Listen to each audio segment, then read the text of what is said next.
Hey everybody, Christian Yatke here again, and I just want to talk to you guys about one of the really big problems we're dealing with in the world. And there's quite a few, of course, there's always some problem going on, some struggle in someone's life. But one of the biggest things I think is going to be our identity and what we think that is and what we put it in and what we allow that to make us and who we become and because of us doing that. So my thought behind this was, what is our identity? What do we believe it to be? How do we allow that to dictate our lives? What do we put it in? How does that make us? How does that allow us to become? And all the things that come with it. All right. And when we think about what identity is, it's who we are, right? It's our very soul. It's what makes us us, our identity. And most people are, it seems these days, especially if these younger generations, we're really lost in what that is. And I know that personally that I was very lost with mine up until like just over 2 years ago. So I spent like 25 years not even knowing who I was, apparently. And then, of course, I had to do what the only thing you can do to find your identity and was to give it to Christ and for him to show me who I actually was, like where my identity was. And that was in him.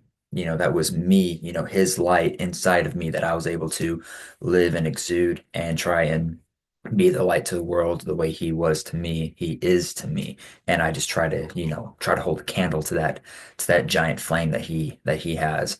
And it's like everything can fall in that. Everything about our life, everything we do, every job, every hobby, every conversation can find its way to go right back to God and who he is and how he is and about our lives, which is why everything can go right back to him. Everything can be found in an identity with him.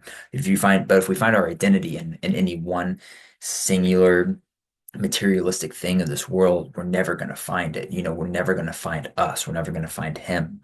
So it's only through him that we can find us and we can find our purpose and start to actually live and who that life that we're supposed to be, for him, with him, and everything. So Marcus Aurelius, he's got this good quote that's, phenomenal. It's Marcus Aurelius.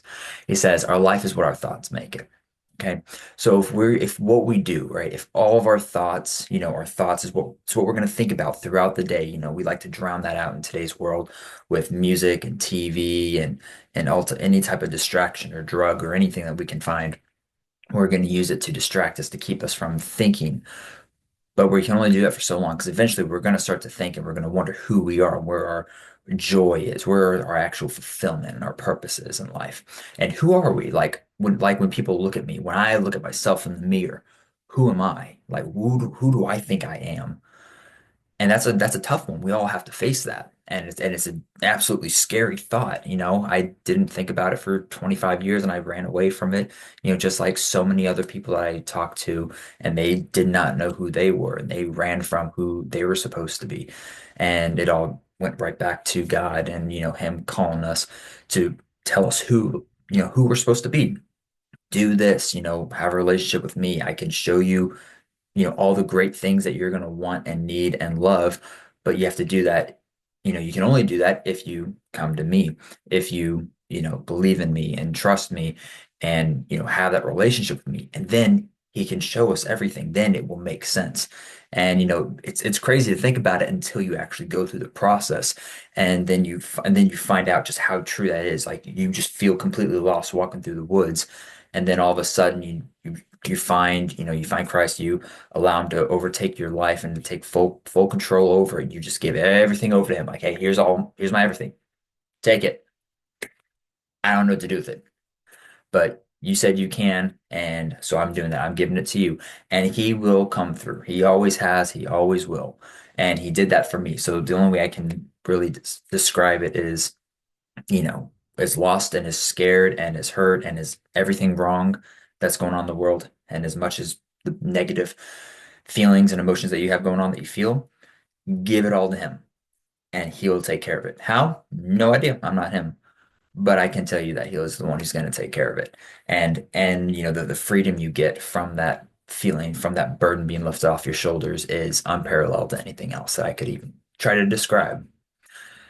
Because in Titus 2, 6, or well, 6 to 8, it says, likewise urge the young men to be sensible, In all things, show yourself to be an example of good deeds, with purity in doctrine, dignified, sound in speech, watch is sorry, sound in speech, which is beyond reproach, so that the opponent will be put to shame, having nothing bad to say about us.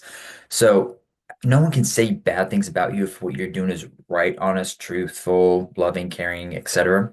If you're doing the right thing, if you're being a righteous person and you're doing all the things right, people can't say bad things about you. And it can't be true, at least. I mean, anyone can just spew out crap and talk trash on you and just kind of they can mess and attack your reputation and your personality and everything. But that's not true, and other people who know you and they can see God's light in you. They can see you being a genuine, a real, an honest, a righteous, a loyal, a loving person. They're not going to believe the other people talking crap. So being the person walking in the light, doing what is right, you, it doesn't matter who says what because they can't come and cause any actual harm towards you. Again, it says the no weapon formed against me shall prosper. So no matter what enemy or what weapon the enemy uses, he's never going to be able to come at you with it and actually win. Now he can make it and he can come after you, but he's not going to prosper. That's the thing. Doesn't mean you're not going to, have problems. Doesn't mean people aren't going to talk crap. Doesn't mean you aren't going to go through hard times because you're going to go through hard times. Guaranteed, you're going to go through more hard times whenever you are with God than without.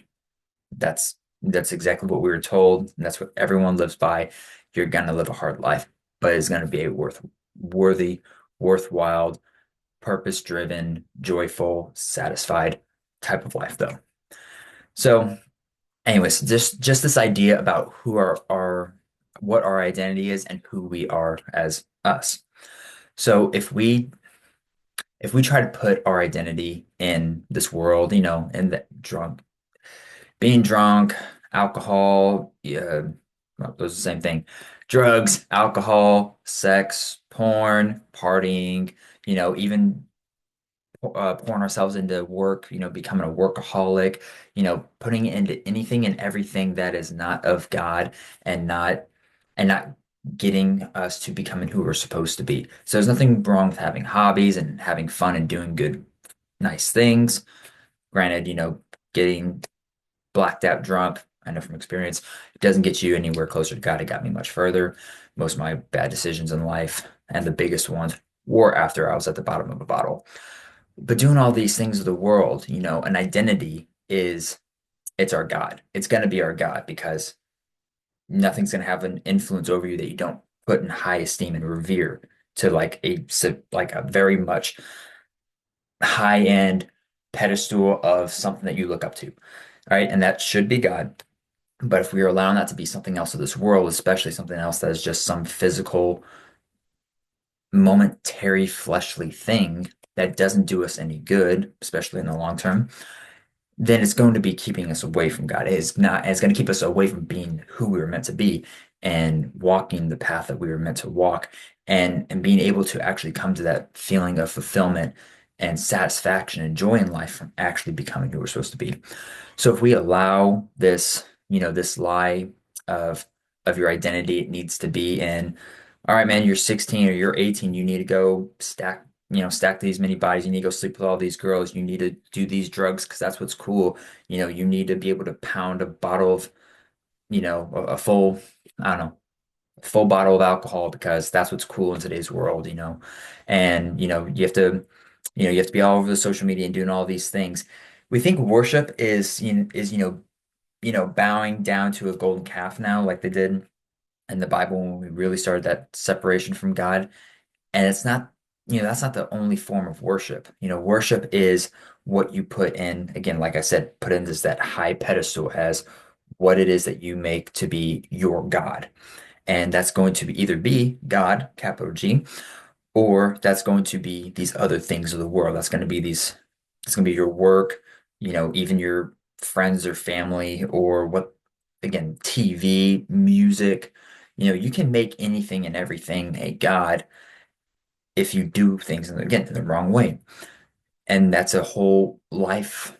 that's a whole lifestyle or routine that you have to live by of, who's God, how do you have him, and then how is it that how's everything else that you do, right? All the other things that you enjoy in life and whatnot. So, anyways, I could go on for honestly hours for anyone who's ever heard me talk. And I just want to leave it off of this idea of where's your identity? Is it in God? And if it's not, then it's in something else. And like there's no in between. It's in something else or it's in God. And if it's not God, then that something else is a false God. It is an idol. It is going to be something fleshly of this world that's not going to help you out. But I hope this thought was able to give you guys a way of just thinking about, what you're doing or what you put, how much of your time and attention you put into other things. And it maybe just makes you think a little bit more of, what it is you're doing and how it is you're acting and what it is that you're revering more, if it's God or the things of this world. But anyways, I hope this was able to help. I hope you all have a very blessed day, and I'll talk with you guys next week. All right. Blessings.